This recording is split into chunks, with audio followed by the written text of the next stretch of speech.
मेडिस्टैंड अपनी बीमारी को समझिए।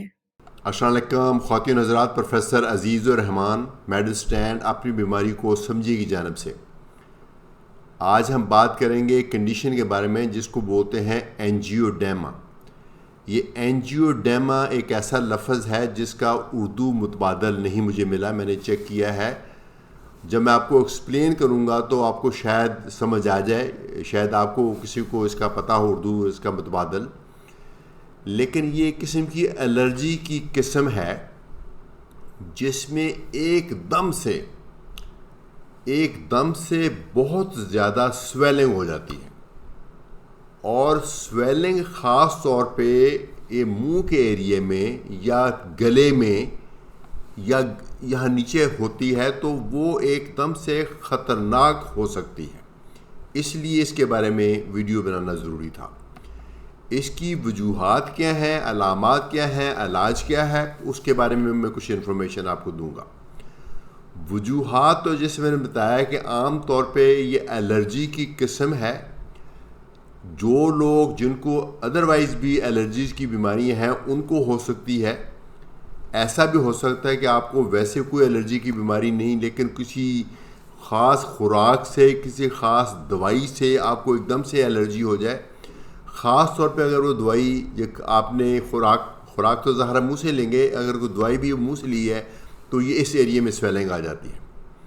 वैसे तो एंजियोडेमा बॉडी के किसी भी हिस्से को अफेक्ट कर सकता है, हाथों पे, कमर पे, पेट पे भी स्वेलिंग आ सकती है। लेकिन जिस वजह से ये बीमारी सीरियस बनती है, जिसकी वजह से मैंने ये ज़रूरी समझा कि इसके बारे में वीडियो बनाई जाए, वो इसलिए कि ये लिप्स को और आपके मुंह के अंदर तालू को, ज़ुबान को, चीक्स को और गले को अफेक्ट कर सकती है। और जब ये ऐसा करती है तो ख़तरा होता है कहीं सांस ना बंद हो जाए। और ये एलर्जी का अटैक इतनी तेज़ी से होता है कि कुछ मिनट्स में, कुछ घंटों में ये किसी की अनफॉर्चुनेटली मौत भी वाक़या हो सकती है। चूँकि सांस अगर बंद हो जाए तो ज़ाहिर सांस बंद हो जाएगा तो ज़िंदगी ख़त्म हो जाएगी। तो अगर तो किसी को पहले से मालूम है कि उसको एंजियोडेमा होता है तो फिर तो उसको यकीनन है उसके पास डॉक्टर ने उसको बताया हुआ होगा कि ये करना है अगर कभी हो जाए तो। बल्कि बहुत चांसेस हैं कि आपके पास एक एडवाइस हो, एक इंजेक्शन होता है, एपीपेन बोलते हैं उसको, और पाकिस्तान में कम ही मिलता है, लेकिन उसका कुछ अरेंजमेंट किया जा सकता है। एक दवाई है एपिनेफ्रिन या एड्रेनालिन। वो दवाई जो है वो बहुत तेज़ी से स्वेलिंग उतार सकती है और ज़िंदगी बचा सकती है, लेकिन वो डॉक्टर की एडवाइस के बगैर आप ख़ुद से लेके नहीं लगा सकते। एक दफ़ा आपको डॉक्टर को चेक करा के वो प्रिस्क्राइब करवानी होती है।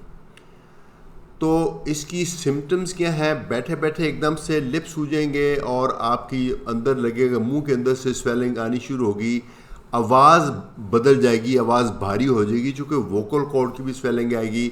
लगेगा जैसे थूक निकलना मुश्किल होता जा रहा है और सांस लेना मुश्किल होता जा रहा है। अगर प्लीज़ आप कभी ऐसा महसूस करें तो सब काम छोड़ के, जो भी जितने भी इम्पोर्टेंट काम है सब छोड़ के आप करीब तरीन हस्पताल में पहुँचें, क्योंकि इसमें फौरी तौर पर इंटरवेंशन ज़रूरी है ज़िंदगी बचाने के लिए। और इसमें आपको, अगर तो आप हस्पताल पहुंच गए हैं तो आपको वही एड्रेनालिन या एपिनेफ्रिन का इंजेक्शन लगेगा। उसके साथ आपको हाई डोज इंट्रावीनस जो कोर्टिकोस्टेरॉइड्स मिलेंगे और एंटीहिस्टामिन मिलेंगी। तो जो मेन फ़ायदा है वो आपको एपिनेफ्रिन से होगा, लेकिन कोर्टिकोस्टेरॉइड और एंटीहिस्टामिन देने का मतलब ये होता है कि ये अटैक आगे ना चले और रुक जाए ताकि सांस खुल जाए। तो अगर आपको पहले से मालूम है तो फिर आपके पास एपीपेन है तो आप फौरी वो इंजेक्ट करें, अदरवाइज़ आप फ़ौरन हॉस्पिटल पहुँचें। अगर ये आपकी ज़िंदगी का पहला एक्सपीरियंस है, प्लीज़ इसमें रिस्क मत लीजिए।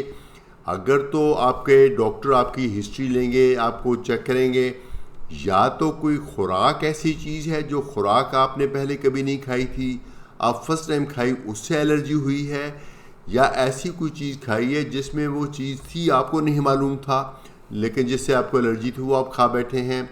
या फिर मुमकिन है कोई दवाई हो, ब्लड प्रेशर की एक दवाई है, एस इनहिबिटर्स बोलते हैं, उसके इस्तेमाल से भी एंजियोडेमा हो सकता है।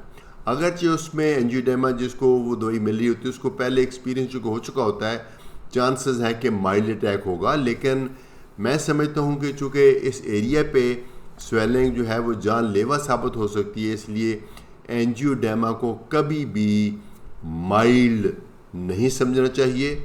अगर आपको हुआ है तो फ़ौरन आप अस्पताल जाके इलाज कराएं और नोट करें, डायरी बनाएं कि किस चीज़ से हुआ, ताकि आप ज़िंदगी में वो चीज़ ना लें।